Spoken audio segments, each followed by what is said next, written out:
How's everyone doing today? Welcome back to On the Ball and welcome to a debate show for you guys today. We're going to be focusing on Liverpool and seeing if they're title contenders or not this season. They've obviously had an impressive start to the season, winning 2 games with 10 men, especially that one away to Newcastle where they did have 10 men for the majority of the game. Fought back in that second half, Darwin Nunez scoring 2 late goals and they won 2-1 at St James's Park. So, I mean, how are you feeling about this first and foremost?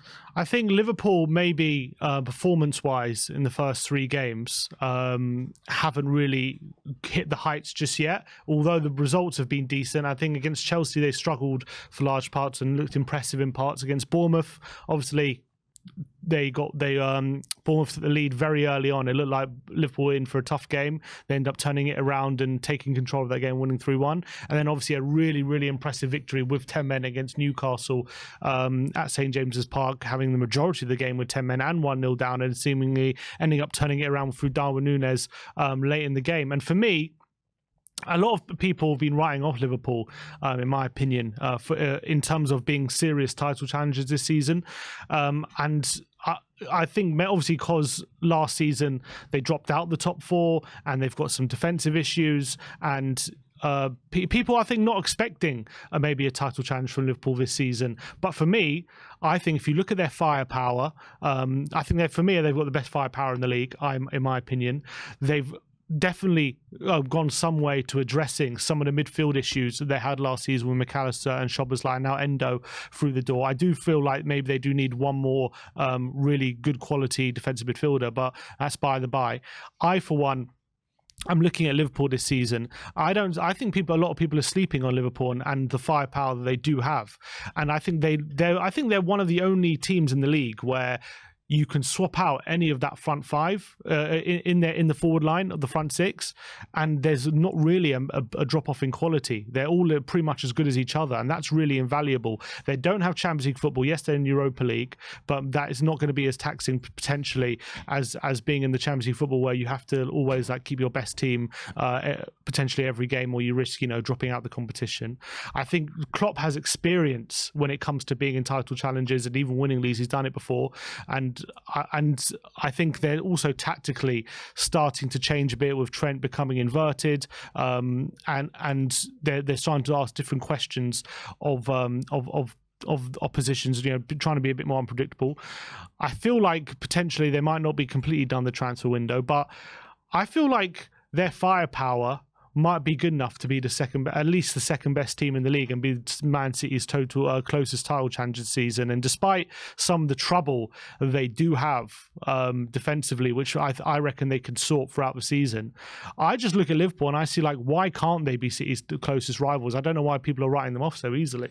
See, there's a difference between being City's closest rivals and being title contenders, in my opinion. I think just because if you finish second, I don't believe that maybe this season there's even a title challenge. I actually think, looking at every squad in the league so far, it's obvious to me that Man City are by far the best team in this league. And I actually think this league might be wrapped up quite early this season, especially if Man City keep up this early season form. I'm looking at Liverpool, at the business that they have done this season. They've lost influential players like Jordan Henderson, Robert Firmino, James Milner and Fabinho, who I think would be really important for them in a title challenge. They've brought in Szoboszlai, McAllister, Endo, and that's it so far this summer. And I'm looking at their squad in terms of their midfield options and their defensive options, and I'm just not sure if it's enough to really put them in the conversation for a title. I do think they can be the second best team in this league. I agree with you on that, but I think a couple of injuries at the back, or even one injury, you'll see how they last with Virgil van Dijk being out suspended, potentially out more than one game. But I'm looking at their backup centre-backs, Joe Gomez, who you can't really rely on, Joel Matip, who haven't really been a fan of for the last year or so. I just don't think when you're comparing that defence to the Man City defence or even the Arsenal defence, I don't think it's comparable. I think Trent as well, he's got his defensive flaws. I think they're going to be found wanting at the back a lot this season. And in the midfield, They've got Szoboszlai, who's actually looked really good in the first 3 games. Everything looks to be going through him. It's his first year in the Premier League, so are you going to see performance fluctuate from him? You've got Endo, we don't know what he's going to produce. You've got Alexis McAllister, who obviously been there, done it for Brighton last year in the Premier League. So I do think they need more cover in defence, and I think they need more options in midfield if they're going to be kind of considered as title challengers. But I agree with you in what you're saying about their front line. I think their front line is breathtaking. I really do. But in terms of throughout a whole season, and if they've got enough to actually go and challenge Liverpool, I question that massively. I think looking at especially that front, if you look at their front 3 and then you add McAllister and Szoboszlai into that, I can't think of a more devastating front 5 than that in the Premier League right now. And for me, yes, look, there are question marks. Man City have lost Kevin De Bruyne for 4 months. We'll see how that affects them long term over a long stretch of games. They're looking all right at the moment, albeit they did struggle for large parts against Sheffield United to really break them down in that game. They ended up getting the job done. But I feel like Nunez could 100% be set to explode this season. I'm looking at him, how he performed last season, and all that was missing from his game is that finishing ability. And if those 2 goals against Newcastle and anything show by, he could be like another. You could add another potentially 15 goals or even potentially even more into that team with Darwin Nunez hitting form. I'm looking at all the other players: Salah, Jota, Diaz, and Salah, Jota, Diaz, Nunez, and who else they got up front? They got another one as well. Just slips my mind. Gakpo as well, a really good player who I don't think we've seen the best of in a Liverpool shirt as well, who could also play in a number of different positions. All of them are so versatile as well. Jota can play on the left or the centre. Gakpo can play left centre or right. Nunez can play centre or the left. You got Diaz, who mostly plays on the left, and then obviously Salah mostly plays to the right. But they're all very, very adaptable as well, which means they can, if they do have injuries in that front line, they got players who can fill in each positions and not really drop in quality. I don't see anyone who has got as good depth in that position. And in this current Premier League, I'm seeing a lot of teams play a lot more attacking football. And you could say, they might suffer defensively.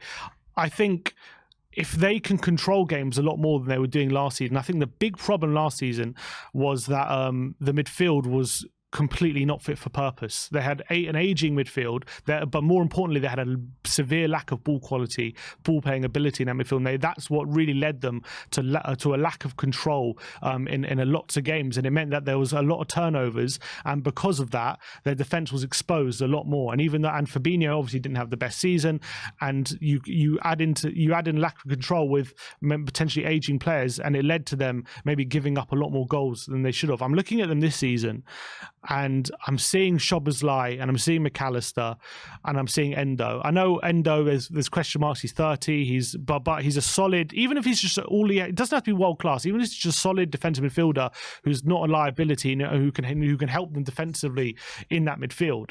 I believe with Szoboszlai and McAllister there, these 2 midfielders are. I think Szoboszlai is a class act. I think people are going to realise during the season how good this guy is with both feet, how good of a passer he is, and also he actually works really hard as well. He actually has quite good defensive numbers, interceptions and tackles and stuff like that.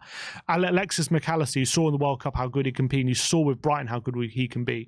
If they can have a lot more control than last season and limit their opposition to kind of counterattacks and less attacking opportunities, I can see them outscoring teams more often than not this season. I think their firepower is absolutely devastating. And I think even if they have games where they concede 1 or 2 goals, their firepower is going to be more than good enough to outscore the opposition and just go hell for leather. And I think if I'm looking at Liverpool, and if I'm thinking like how many times are they going to get unstuck because their defense is letting them down, I think the defense might let them down on a few occasions, but I see them giving up less opportunities because of their control that I predict them having. And I'm looking at their firepower, and I'm seeing them, and I'm thinking, I see very few teams outscoring them over 90 minutes. And I think, yes, they're going to come up against problems. And yes, maybe with a lack of a world-class defensive mid, maybe they'll fall short of the league. But I can actually see them, if anyone's going to run City close, I reckon Liverpool are the best bet. And I can actually see them,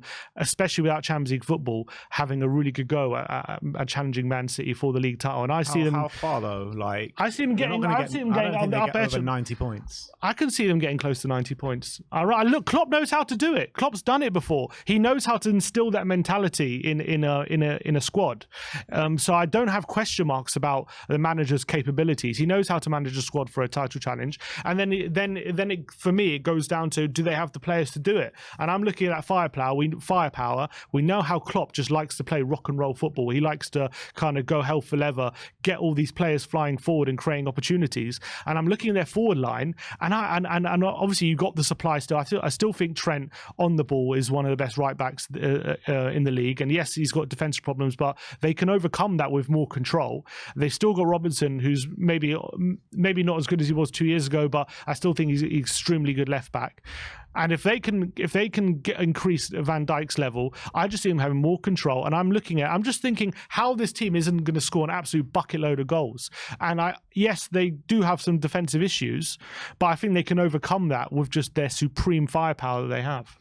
I just think like there will be games this season, and quite a few of them, where the attacking play just doesn't click for Liverpool, and those are the games where they're going to drop off. And you need to be near faultless to go up against this Man City team and challenge them for the title. Even challenge them for the title, you need to be faultless. Never mind going and win it from them. You need to be pretty much faultless to do that. And I just think their frailties at the back and lack of cover potentially in midfield as well is just going to hurt them in the long run. I think that you're going to see unbelievable football from them. You're going to see gung-ho football. You're going to see a lot of goals from them, 100%. I don't doubt that. But over a 38-game period against this Man City side, who have got a defence to absolutely admire, with Gvardiol coming in. John Stones hasn't even played this season. They've got Rodri. They've just brought in Matthias Nunez in midfield as well, who's going to be a massive difference to them, in my opinion. I just think you look everywhere on the pitch in that Man City team, they've got world-class players to cover their world-class players. I just don't see that with Liverpool, apart from in the front line. And I think you need the whole package if you're going to go up to battle with Man City, especially at the top of the league, if you're going to run them close even at the latter stages of the season. But I think when you're looking at the season as a whole package, I do think they're going to come unstuck at some point. Look, I don't disagree. I think they can finish second. I think they might battle it out for Arsenal for that second spot and might even pip them.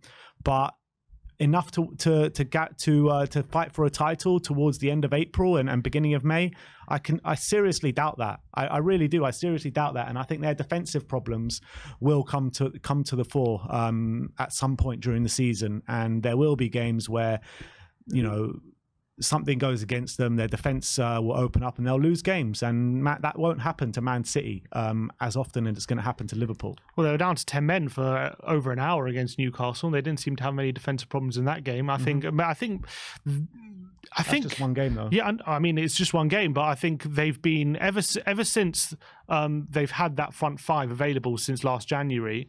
Like, you got to remember, at the back end of last season, yes, they didn't have a good season last season. For the last 2 months or so, I think they won pretty much every game. They were near faultless in those last 2 months. If they can, and it seems as though this season they're starting to. Yes, I wouldn't say they were. I don't think they've been lucky to get any of the wins they have. I think they've deserved all the wins they've had in the first 3 games. I think they've looked pretty good under difficult circumstances, winning 2 games with 10 men.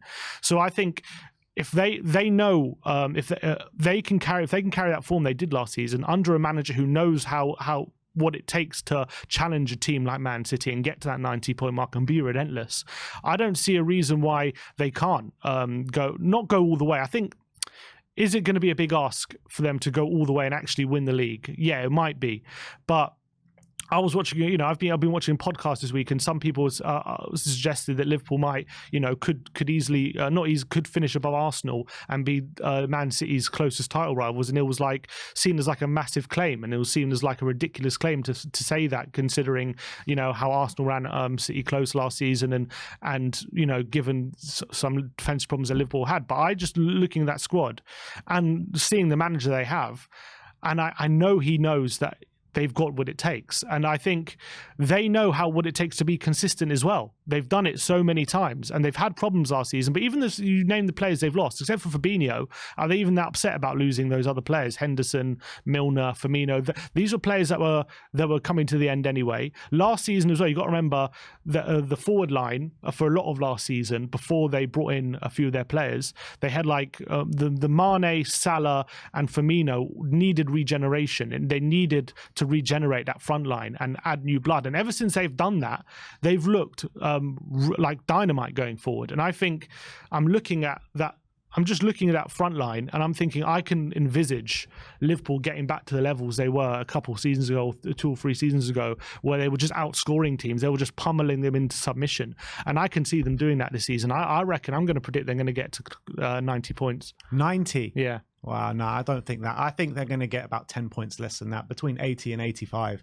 And even if they get 80 to 85, that's nowhere near to challenge what probably Man City are going to get this season. I think they get between 90 and 95.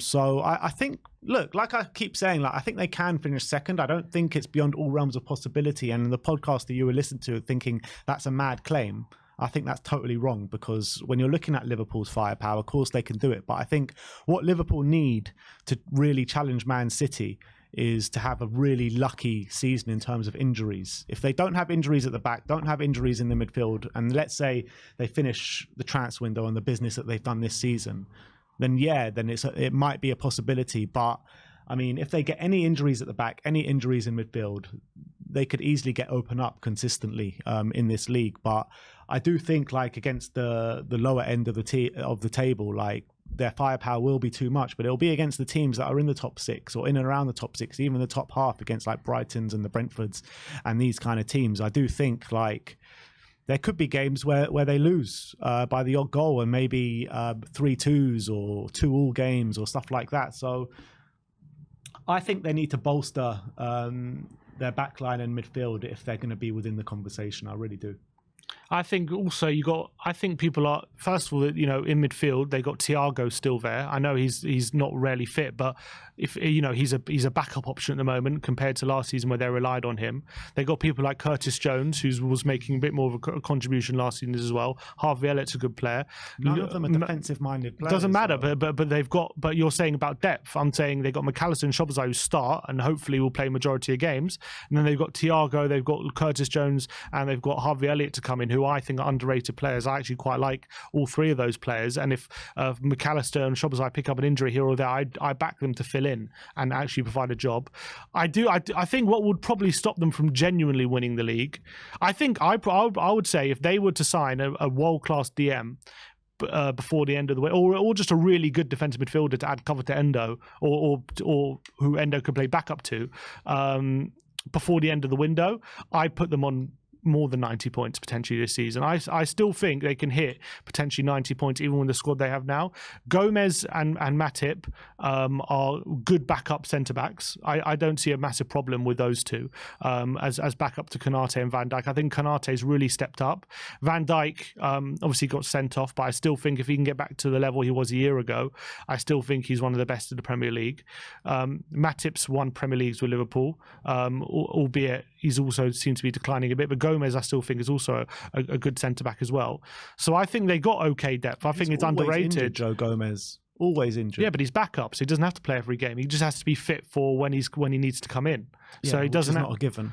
Which but he's fit at the moment, so we'll have to wait and see whether he's... This is what I'm saying. Over a long stretch of time, over a 38-game period, we know what Joe Gomez gives you. And I think also, like when he's been asked to play last season, he wasn't any good, Joe Gomez. He was very good when he came in against Newcastle. That's one game, though. But it's not one game. 38 stretch game of a whole long season. We've seen Joe Gomez be good before. When?